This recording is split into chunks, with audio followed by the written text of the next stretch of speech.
All right, let's talk about The Hunt. Rated R, hour and 30 minutes. Nice tight 90. Action horror thriller.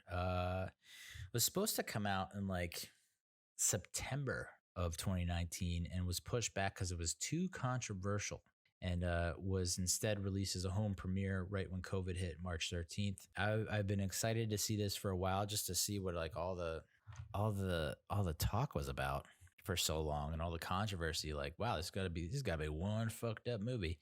And it turns out, no, it's just a really entertaining movie. And it's like, yeah, if you are political, and we'll get into some of the top critics and what they said about this movie. And it's like, well, you're saying that because you're just too goddamn political and you can't remove. It's like, this movie, I don't think was meant to get too deep with its message, you know?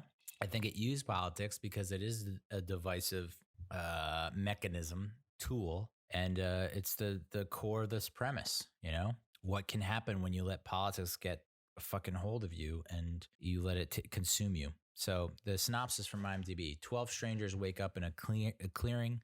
They don't know where they are or how they got there. They don't know they've been chosen for a very specific purpose: the hunt. And this is based on like an internet rumor that posits or hypothesizes that a bunch of rich elites abduct people from the lower class who they hate and then hunt them for sport. It's the most dangerous game, basically. Directed by Craig Zobel, who directed an episode of Westworld, directed 3 episodes of The Leftovers, and he also, I think, directed an episode of HomestarRunner.com. And if you don't know what that is, I feel bad for you. It's an animated like Flash animation series, which that was huge, like in the late 90s, early 2000s. Flash animation.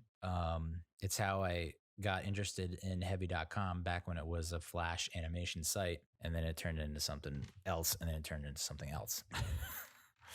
Like, hey, find yourself. But HomestarRunner.com, so plug that into the old Googs and see what comes up. It's pretty funny stuff, but it's a pretty impressive resume, even though it's mostly TV. Writers, Nick Cuse and Damon Lindelof. And I don't know that you get much better than those two writers. Nick Cuse, if it sounds familiar, he wrote a couple episodes of Watchmen, Maniac, which was the Netflix series with Emma Stone and Jonah Hill, which it was, it was just different. I liked it a lot. Also was a staff writer for The Leftovers, which explains the connection to Zobel. Damon Lindelof obviously worked with Nick Cuse on Watchmen and The Leftovers. He also wrote World War Z, Star Trek Into Darkness, Prometheus, Cowboys and Aliens, and Lost. I mean, it's a pretty good, not a bad portfolio. The cast: Betty Gilpin plays Crystal. She is, for me, best known as Liberty Bell from Glow.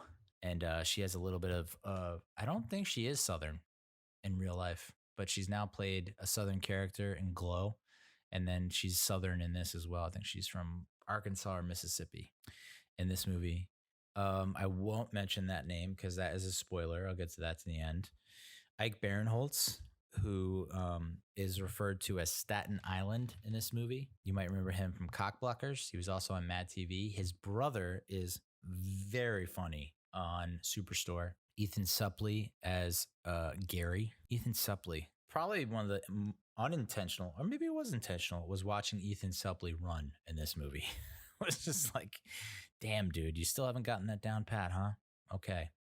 Emma Roberts plays a character named Yoga Pants. I don't remember the guy's name in real life, but I assume this is the guy from This Is Us. The hot guy from the Manny from This Is Us.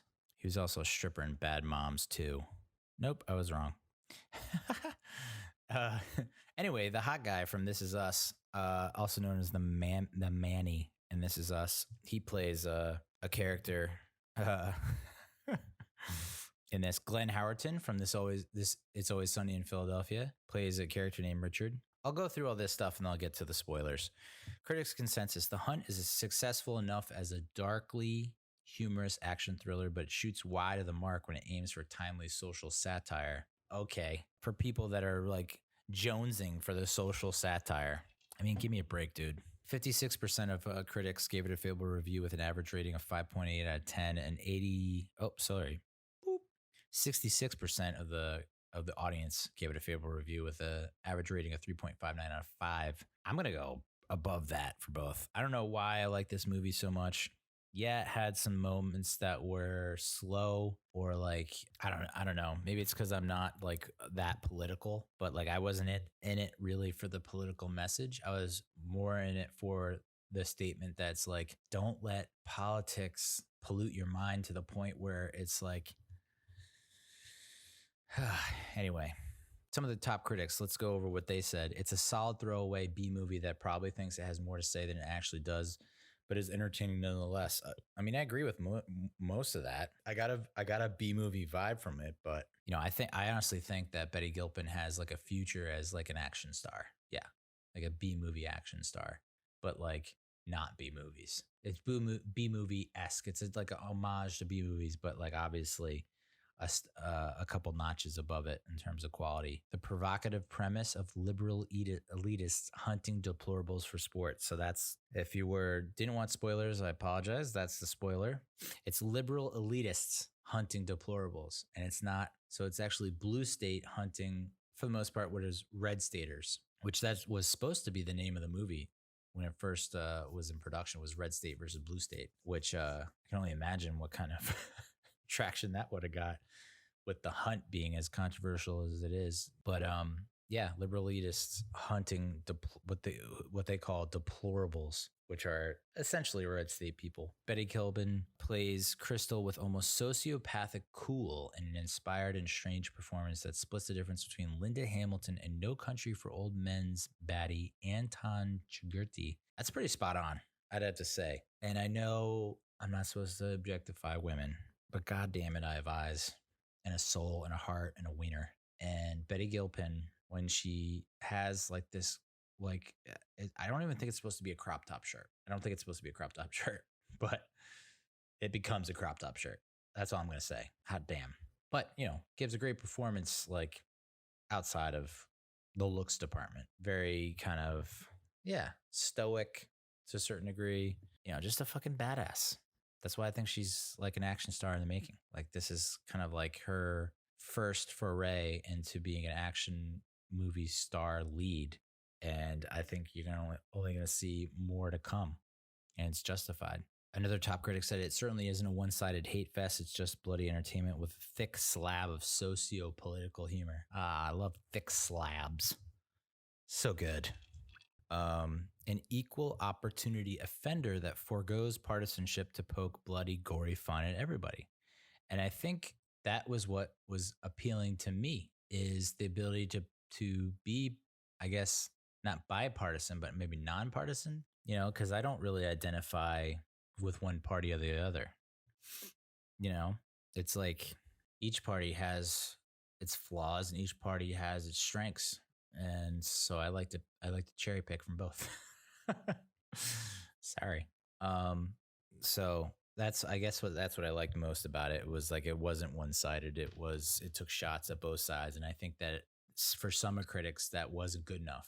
It's like you had to take a stand on one side of the aisle or the other. And it's like, no, you don't. You actually can be in the middle and be like, that's dumb that you're what you're doing, and that's lame what you're doing. That's the beauty of not being black or white. It's being in the gray. Another top critic said this gleeful, gross-out gorefest looks as tacky and violent as its track-down plot would suggest and lives up to certain parts of its bad reputation. It is also funny, genuinely topical, extremely shrewd, and heaven help us, slyly wise. I mean, like, so like all the good things that you can have in a movie, like humor, violence. I don't know. I think it has a little bit of everything for everyone. And the final fight between Crystal and Athena was described by screenwriters Nick Cuse and Damon Lindelof simply as, quote, John Wick in a Nancy Meyers movie, which I thought was a great quote because I love John Wick and I am loosely familiar with Nancy Meyers. So Athena, who I mentioned, is played by, spoiler, Hilary Swank, which I thought was like a great casting. That's what it should be. I've mentioned this in the past where they they keep a character, they hype up a character, they talk about a character, or they hide a character's face or identity for a long period of time in the movie, and they're building up to it, and they're saying, we want you to anticipate who this is, guess who this is, and then the reveal is going to be like pow. And I wasn't necessarily expecting Hilary Swank, but it was nice to, like, that was a good reveal. That was like, yeah, okay, I can see this. This makes sense in my mind. This is a great casting job. And I loved it. I wasn't like, I don't know, I'm not gonna say I was blown away, but I was just like, yep, got it. So, I don't know. I mean, it's not gonna get a sequel, but it would be nice because I think it has legs. You know, even though this gets shut down, this manor that originally they thought they were in Arkansas, it turns out they're in the middle of Croatia. Gary, played by Ethan Suplee, is like he's got that fake news mentality where he's like, no, this is bullshit. Where like these are not migrants or whatever. These are crisis actors. These are all fucking crisis actors. I see you all through this bullshit. This is all set up, da da da. So he has that fake news mentality, and you're like, and the rational, logical side of you is like, come on, dude, they're not crisis actors. Like we've seen this play out before. Why would you ever think that? And then it turns out like one of the guys that's in the midst of all these this migrant family is a crisis actor. So little stuff like that, it goes a long way because it pokes fun at both sides, and I don't know, I love that. So, and I think the critics that had really negative opinions of this movie and the people who just can't embrace this movie and enjoy it, it's because it was attacking their beliefs, and it felt like, okay, you're going to attack my beliefs and then you're not going to state your beliefs. It's like, yeah, you can actually do that. You don't have to have like the stance and come out with some kind of conviction at the end. Like, here's the moral of the story, or like, here's where we land on this issue. It's just like, no, this one woman played by Betty Gilpin, case of mistaken identity. They thought she was someone else that she isn't, or is she? That was an interesting little development. Like, wait, is she the person that they were supposed to be kidnapped, or was she? Is there another crystal in Arkansas or Mississippi that was taken? So that was a nice little, bit of suspense. So I liked it, but you want to talk about spoilers? The first act of this movie was so beautiful, a masterpiece in terms of storytelling, because you had Emma Roberts, you had the hot Manny from This Is Us, you had Ike Barinholtz. In my mind, three recognizable faces, maybe not recognizable names, but recognizable faces that you say to yourself, okay, these are the people that obviously are recognizable. They have their names slapped and slathered all over the marketing for this film. They're billed first amongst the cast. Like, these are the people we're going to follow. These are the people that are going to, we're going to ride or die with. And then it's like, when they first get to the manor where the hunt begins, Emma Roberts, like meets up with the hot Manny from This Is Us. And it's like, okay, these two are going to be an item. And, your movie watching brain, your veteran movie watching brain is like, okay, so these are the people that we're going to follow in this movie. And that's going to be, maybe one of them dies, but it's going to be like emotional. And we're going to invest so much in these people. And it's going to be a third act, and maybe they die, or maybe they make it through and love conquers all, blah, blah. And then as that thought is going through your brain, Emma Roberts gets capped and she's done. And then the hot Manny from This Is Us, he's donezo after trying to save someone. He gets knocked off. And then Ike Barinholtz, you're like, okay, so I guess here's the commentary they're making. tropes. They played upon tropes, right? So like the hot girl with the hot guy, and you're like, okay, these are the leads. Their name is all over the marketing of the film. Like these are the people, and then they get knocked off, and you're like, okay, I get what kind of movie it is.